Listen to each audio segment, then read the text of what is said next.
सलाम आदाब। मैं अब्दुल समद VOS 24 न्यूज़ से अभी मैं मौजूद हूँ मधुबनी गोवा पोखर में। हमारे कुछ लोगों की मेहनत की वजह से आज देख सकते हैं हमारे बिहारी भाई, आज हमारे मधुबनी शहर के जो लोग हैं कहीं ना कहीं बेरोज़गारी से जो परेशान थे, मुंबई दिल्ली में काम कर रहे थे, कहीं ना कहीं उनको गाली बात भी सुनना पड़ता था और कहीं ना कहीं अपने बाल बच्चों से भी दूर रहना पड़ता था।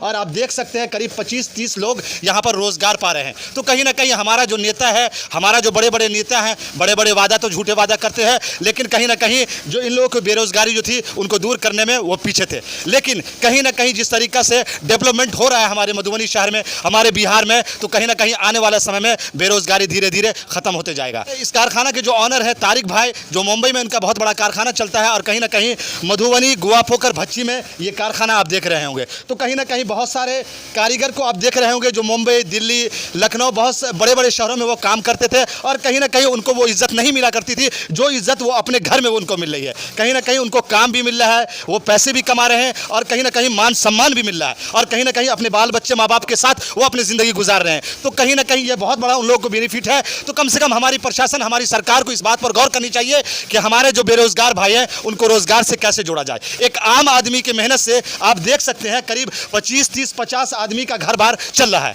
और हमारा जो इतना बड़ा सरकार है वो कम से कम जो हमारे जो लोग हैं उन पर ध्यान नहीं दे रहे हैं। तो मेरा वीडियो बनाने का एक ही मकसद है कि कहीं ना कहीं हमारे सरकार तक ये बात पहुंचे कि एक आम आदमी की मेहनत से इतना बड़ा 25, 30, 50 लोगों का आश्रम चल सकता है। तो हमारा सरकार अगर सोचेगा तो हमारा बिहार क्यों ना आगे बढ़ेगा। आप देख सकते हैं ये कारीगर लोग जो मुंबई और दिल्ली में काम किया करते थे, आज वो इज्जत आबरू के साथ यहाँ काम कर रहे हैं। मैं इन लोगों से बात करूंगा और जानने की कोशिश करूंगा ये कितने दिनों से कारखाना चल रहा है और कहीं ना कहीं इनको कितना फायदा यहाँ मिल रहा है। परिचय दे दें।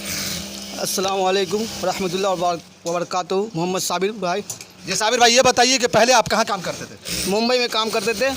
क्या मुंबई में वो इज्जत मिला करती थी जो यहाँ मिल रही है? नहीं, बिल्कुल नहीं, मज़ा नहीं आता था। वहाँ परेशानी के आलम में रहते थे। अच्छा। काम भी करके भी परेशान रहते थे। हमारे तारिक भाई का बहुत बहुत शुक्रिया जो मधुबनी बिहार में कारखाना डाल दिया और हम लोग को बहुत सहूलत है। और हमारे पीछे पीछे 30-40 कारीगर है, उसके साथ साथ हम सबको भी बहुत आराम से यहाँ पे काम करने का मौका मिला। तारिक भाई की शुक्रिया है, बहुत बहुत मेहरबानी, उसकी कुर्बानी भी है। मैंने बहुत ही 30-40 कारीगर जितने भी मेहनत करते हैं सब भी खुशी से अपने घरों से भी मिलजुल के खाना भी टाइम पे खा लेते हैं। और इसमें सबसे बड़ी गलती तो हमारे मोदी का भी है कि इस मोदी भी कुछ हमारे लिए सोचे, इतना पोस्ट पे पहुँचा, वो हम गरीबों के लिए कुछ सोचना चाहिए। कितने दिन से काम करते हैं? यहाँ तो 2 साल चले गए। पहले कहाँ काम करते थे? पहले मुंबई में। क्या मुंबई में ऐसा मज़ा आता था? जी नहीं, कैसा महसूस हो रहा है यहाँ काम करने के बाद? यहाँ बहुत अच्छा है। अल्लाह का करम है, बीवी वाला अच्छा है, घर में सब कुछ ठीक ठाक है। काम धंधा भी हो रहा है, भला बुरा अल्लाह का करम है।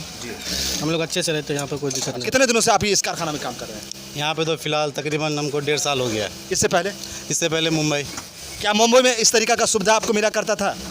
देखिए, मुंबई का और यहाँ की बात अलग है। ये कैसा भी हुआ तो अपना गांव हुआ है, यहाँ सुकून है। सुकून ये है कि भाई यहाँ पे समझ लो रोजी रोटी अपने घर पे ही मिल जाता है मोहल्ले में। और बम्बई में क्या है, बम्बई में अफरा तफरी का माहौल रहता है। जैसे कभी ट्रेन का धक्का खाना, कभी कुछ भी हुआ, कभी हिंदू मुस्लिम, कभी कुछ भी जातिवादी कुछ भी लेके होता है, तो ये क्या है, सब हमारे ऊपर असर पड़ता है। यहाँ पे क्या है, कुछ भी हो, चाहे जातिवादी हो चाहे कुछ भी हो, कम से इतना तो मालूम पड़ता है चल भाई बाजू में अपना कारखाना है, अपन इधर ही काम करके खा लेंगे। क्या मुंबई में बिहारी को अच्छे नज़र से देखा जाता था? एरिया के ऊपर डिफरेंट होता है। अब जिस एरिया में जाएंगे ना, अब जहाँ पे कुछ ज़्यादा सुसेना है तो सुसेनाबाजी होता है, बीजेपी है तो बीजेपी बाजी होता है, जहाँ पे समाजवादी है वहाँ पे समाजवादी होता है। लेकिन इंसान को अपने तरीके से जीना चाहिए, दूसरा का क्या कर रहा है उसके पीछे नहीं जाना चाहिए। बस ये देखिए कि भाई हमारा रोजी रोटी कैसे चले। अभी अल्हम्दुलिल्लाह देखो हमारे तारिक भाई ने कारखाना डाले हुए हैं।